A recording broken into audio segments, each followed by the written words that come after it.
अस्सलामु अलैकुम व्यूअर्स। बांग्लादेश समरस्त्र कारखाना बीओए अस्सलामु अलैकुम व्यूअर, फिर से बहुत ही ज्यादा इम्पोर्टेंट वीडियो होने वाली है। बांग्लादेश की आर्मी के रिलेटेड बांग्लादेश में ही मेड किए जाएंगे जदीद और पावरफुल किस्म के वेपन, जिसमें मैन पैड एंड एटीजीएम जैसी जो पावरफुल किस्म की अटरली है उसको भी मेड किया जाएगा। ये बहुत ही ज्यादा गुड न्यूज है। तो without wasting the time video को स्टार्ट करते हैं।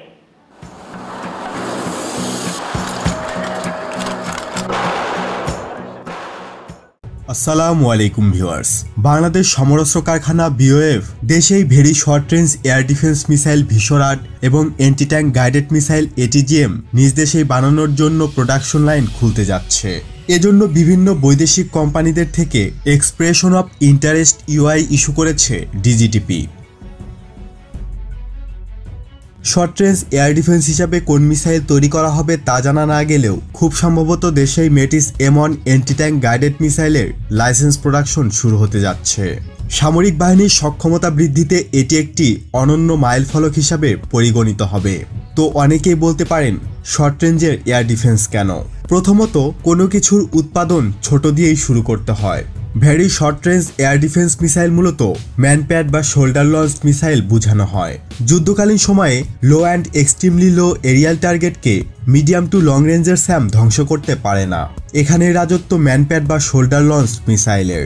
উল্লেখ্য, বাংলাদেশ সেনাবাহিনী 2016-17 সালে চীন থেকে অত্যাধুনিক FN-16 এর টট কিনে নিয়ে 2017-18 সাল থেকে দেশে বানাচ্ছে এবং সেনাবাহিনীর কাছে সরবরাহ করছে।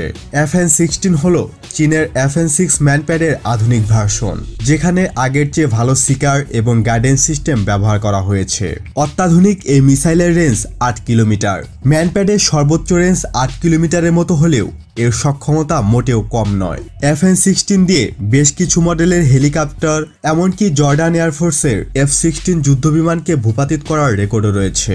এখন পর্যন্ত সেনাবাহিনীর কাছে প্রায় শতাধিক দেশে নির্মিত air defence system FN-16 eagle সরবরাহ করেছে রাষ্ট্রায়ত্ত অস্ত্র নির্মাণ সংস্থা বিওএফ। অন্যদিকে মেটিস M1 হল রাশিয়ার নির্মিত অ্যান্টি ট্যাঙ্ক গাইডেড মিসাইল, যা বাংলাদেশ সেনাবাহিনীর ব্যবহৃত অন্যতম একটি অ্যান্টি ট্যাঙ্ক ওয়েপন। এটি মধ্যপ্রাচ্যের যুদ্ধে পরীক্ষিত একটি এটিজিএম। এর সাহায্যে হিজবুল্লাহ বিশ্বখ্যাত ইসরায়েলি মার্কাভা ট্যাঙ্কও ধ্বংস করতে সক্ষম হয়েছিল। বিভিন্ন যুদ্ধে যেমন ইরাক যুদ্ধ, লেবানন, সিরিয়া যুদ্ধ সহ অন্যান্য যুদ্ধে এটি সাফল্যের সাথে এবং বিভিন্ন দেশের সেনাবাহিনীতে এখনও ব্যবহার হয়ে আসছে। এগুলো 80 মিটার থেকে 2000 মিটারের মধ্যে ট্যাঙ্ক কিংবা স্বল্প উচ্চতায় উড্ডীয়মান হেলিকপ্টার ধ্বংস করতে সক্ষম। আর নিজ দেশে এই এটিজিএম তৈরির মাধ্যমে আমাদের সামরিক বাহিনীর সক্ষমতা যে অনেকাংশে বৃদ্ধি পাবে তা বলার অপেক্ষা থাকে না। তো আজ এই পর্যন্তই। নতুন কোনো ভিডিও নিয়ে খুব দ্রুতই হাজির হব ইনশাআল্লাহ। সে পর্যন্ত ভালো থাকুন, সুস্থ থাকুন, ইনফরমেটিভ বাংলার সাথেই থাকুন। দেখা হবে আবারও। আল্লাহ হাফিজ। वाह, वंडरफुल वीवर, बहुत ही ज्यादा शानदार पावरफुल किस्म के बांग्लादेश की आर्मी के रिलेटेड जो वेपन है उनको बांग्लादेश में मेड किया जाएगा।